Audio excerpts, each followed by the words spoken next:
dans ce tutoriel pour vous aider à poser la bande d'encolure de Mixin.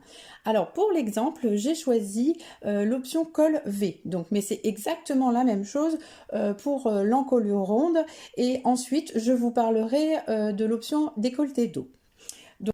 Alors, la bande d'encolure fait 4 cm de large et on va repérer l'endroit de l'envers. Ça a une importance puisqu'on va travailler sur l'envers du vêtement. Donc là, j'ai bien mis mon vêtement sur l'envers. J'ai cousu qu'une seule épaule et on va démarrer à l'autre épaule et on aura une finition qui arrivera donc à l'épaule opposée. Donc là, on est sur l'envers pour le vêtement et pour la bande, on va se mettre sur l'endroit. L'endroit, c'est l'endroit où on a donc des petites côtes. Et de l'autre côté, ça fait des petites vagues. Mais si vous avez du mal à repérer l'endroit sur le jersey, l'endroit et l'envers, vous voyez, vous tirez légèrement et ça va rouler. Et l'endroit qui roule, bah, c'est à l'endroit. Voilà, tout simplement. Donc vraiment retenez ça. Quand ça roule sur l'endroit, la maille. Donc là, on va placer notre bande endroit contre envers du top. Et je vais volontairement laisser dépasser au moins 2 ou 3 cm et ça va nous faciliter la couture. Alors j'utilise des pinces ou des épingles et je vais faire ça tout le long de l'encolure si je le souhaite, mais moi personnellement je préfère la positionner au fur et à mesure de ma couture.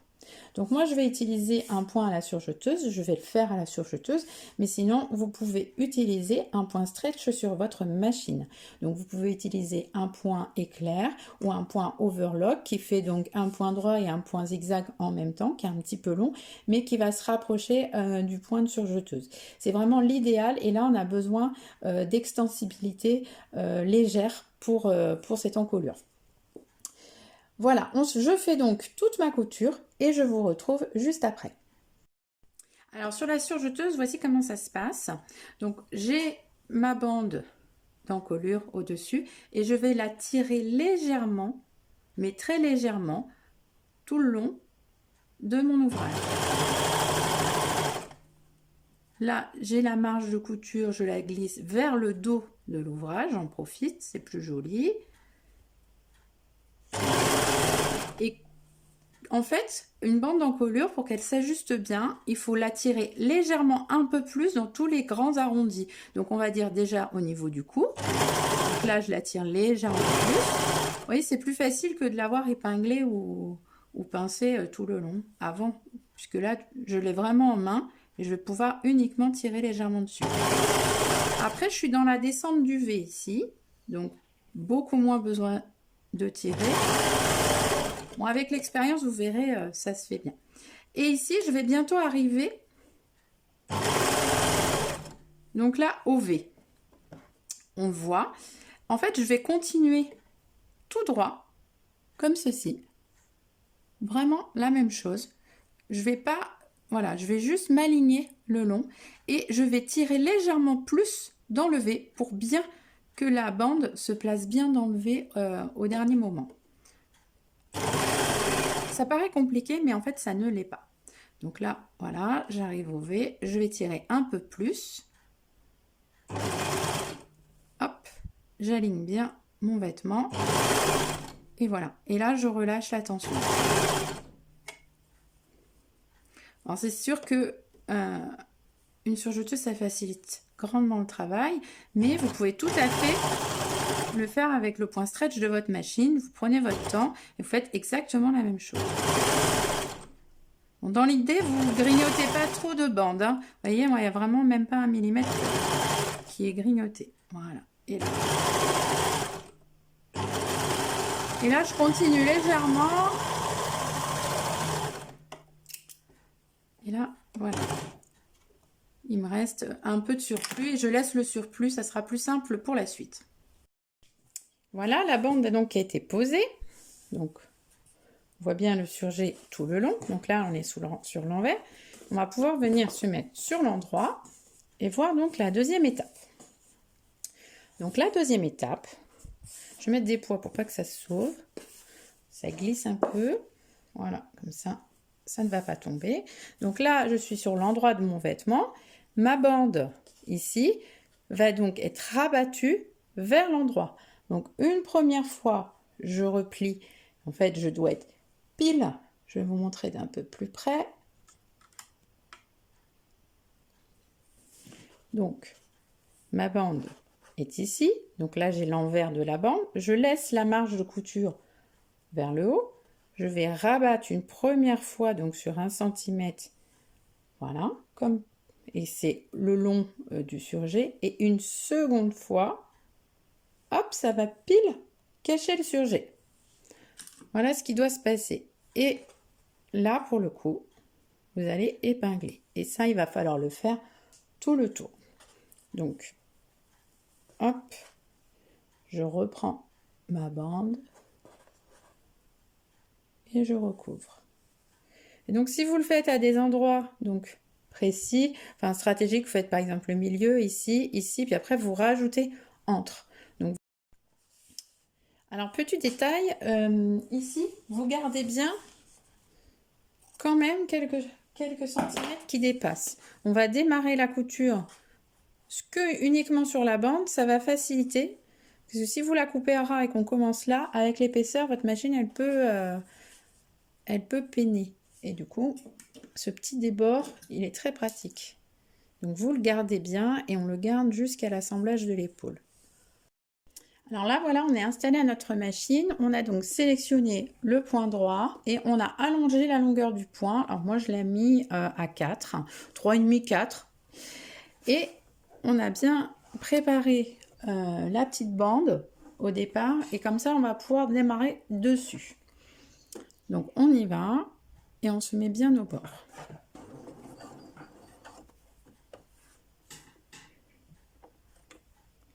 Donc on va retirer les épingles au fur et à mesure et voilà, avec les doigts, on ajuste la bande.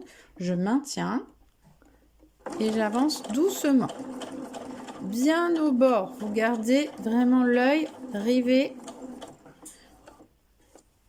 Alors bien entendu, vous avez choisi une aiguille adaptée à votre tissu, soit jersey, voire stretch si votre tissu est très stretch. Mais une aiguille jersey, généralement, ça suffit. Assez fine, pour pas faire de gros trous dans les tissus fins. Voilà, et on vient bien recouvrir. Voilà, et on commence à voir donc l'encolure se dessiner. Et vous voyez, l'élasticité qui reste est suffisante. Donc on va faire ça tout le long de notre encolure et ensuite on va travailler la pointe du V.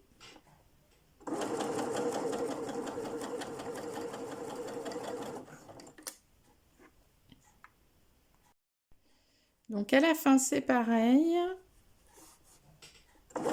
on va déborder sur le surplus. Vous voyez, je tire légèrement, mais tirez pas à fond, ça va détendre votre encolure.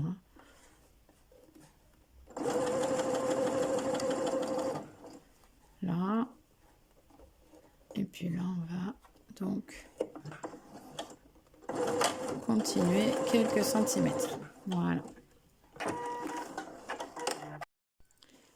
Alors là, on a donc terminé de faire le tour de l'encolure. Donc pour l'instant, on a un V légèrement arrondi. Donc soit esthétiquement, vous pouvez le laisser comme ça pose pas du tout de souci.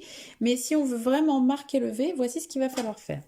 Donc on va le plier en deux, bien à l'endroit du V, comme ceci.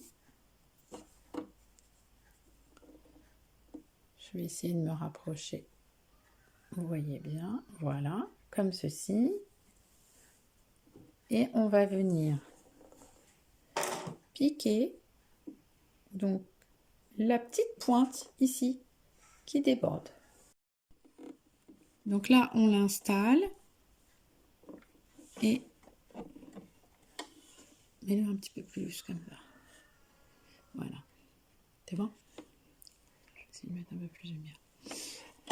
Alors, là, on l'installe et on va vraiment piquer uniquement sur la bande, mais vraiment que sur la bande. Donc, au point droit, voilà, doucement, je recule j'avance. Voilà, et on coupe. Je vous montre ce que ça donne.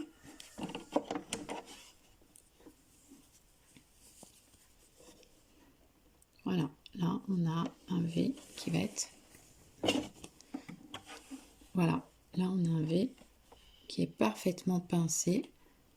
Voilà, et on a en fait cousu, bon on va couper tous les petits fils, mais on a vraiment cousu que sur la partie de la bande. Donc, notre encolure est montée, ils vont donc nous rester à fermer l'épaule. Donc là pour accorder la petite bande, on les cale bien, donc c'est là que ça va nous servir le fait qu'on ait cousu et laissé dépasser les bandes. C'est qu'on peut vraiment bien caler les choses. Et donc, si vous avez une surjeteuse, vous le faites à la surjeteuse, mais avant tout, il faut quand même le faire à la machine, ici, pour vraiment pas que ça décale. Donc là, on va piquer toute l'épaule, d'abord à la machine à coudre, et là, sur toutes les épaisseurs, on fait bien un aller-retour, et il faut qu'il n'y ait aucun décalage. Donc, notre encolure est terminée, on a donc rajouté notre point stretch. On peut éventuellement redéfaire le point qui n'était pas stretch juste en dessous, mais en général ça pose pas trop de soucis. Donc ce petit bout ici, il va falloir le rabattre vers le dos et le fixer de quelques points main à l'intérieur du vêtement. Je ne vous conseille pas de le faire à la machine à coudre avec des points avant-arrière, ça risquerait de faire du surplace et de pas faire quelque chose de très joli. Donc là, on se met comme ça et on fait quelques points main et après ça sera bien caché. Alors pour la version décolletée, donc en fait vous avez fait la même chose d'abord sur l'encolure ronde, donc vous avez posé votre bande, et ensuite vous avez fait la même chose sur le décolleté. Donc là vous pouviez coudre les deux épaules dès le départ, hein. Il fallait coudre les deux épaules dès le départ comme c'est indiqué dans le livret. Ensuite, donc les petits bouts qui dépassent sont sur le décolleté. Donc là, vous n'aurez plus qu'à rabattre d'un côté, avec fixer au point main et glisser votre bride dessous. Mais vous pouvez aussi glisser un ruban ou fabriquer un ruban dans le tissu des manches, par exemple, c'est tout à fait possible. Et du coup, vous glisserez votre lien dessous et fermerez avec des points main. Franchement, utilisez le point main parce que c'est vraiment plus joli qu'à la machine. Ça risque pas de faire de bourrage. Bon, moi, je vais sans doute mettre une bride. Donc, mettrai ma bride dessous, élastique ici. Et de ce côté-ci, j'installerai un petit bouton donc que je viendrai coudre. Et pareil, je vais cacher le petit bout qui dépasse de l'autre côté avec quelques points main. Cool, ça terminera mon encolure dos. Voilà, j'espère que ce tutoriel vous aura aidé à poser la bande d'encolure sur le top Mixin. N'hésitez pas s'il vous reste des questions, je reste disponible sur mon adresse mail et on se retrouve très bientôt sur moijecoupe.com.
Votre portefeuille Tamia est maintenant terminé. J'espère que vous avez passé un agréable moment avec les patrons Moi-Je-Couds. N'hésitez pas à me poser vos questions et on se retrouve sur les réseaux et sur moijecouds.com.